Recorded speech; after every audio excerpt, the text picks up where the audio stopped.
Okay, so 1.7, number 9, we're going to solve the inequality by graphing. And remember that on number 9, you're going to, you guys can't see that. On number 9, your solution is actually just the, your solution is the graph, okay? So all of these, like, 7 through 15, whatever problems you had to do from there, your solution will be the graph.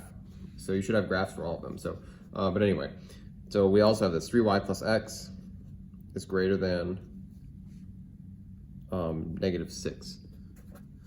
Okay, and so this one is already in slope-intercept form. It's already ready to be graphed. Y is by itself. This one is not. So let's go make it that way.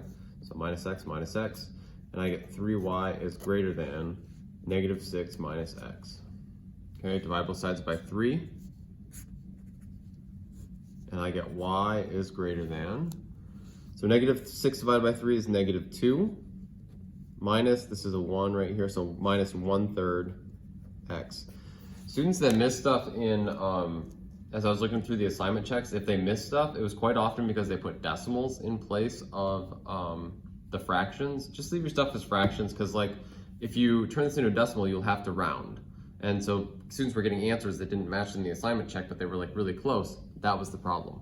Okay, so we have these two things that we're going to graph, and we're going to try and find, find or graph the solution. Okay, so let me make a graph here. I should just grab some graph paper probably, but we'll be okay. A little bit faster if you have graph paper. So let's graph the first equation here. So it's less than -3x plus 4. Excuse me. Y-intercept of 4. Slope of -3. So that's down 1, 2, 3, and over 1. So that line will look like this.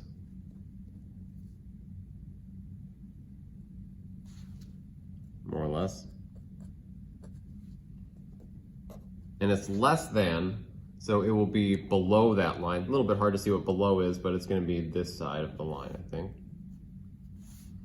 Okay, and then we're going to go graph this one. This one has a y-intercept of -2. Okay, and then it has a excuse me, slope of -1/3. So that means down 1 and over 1, 2, 3, and dot it again. Okay, and it's greater than that, so it's going to be this side of the line. So the question is, where's the overlap in the shading? If you graph this in your calculator, you graph it in Desmos, you'll see that everything up here is going to be shaded, everything over here is going to be shaded. So your overlap in the shading will be right here. Okay.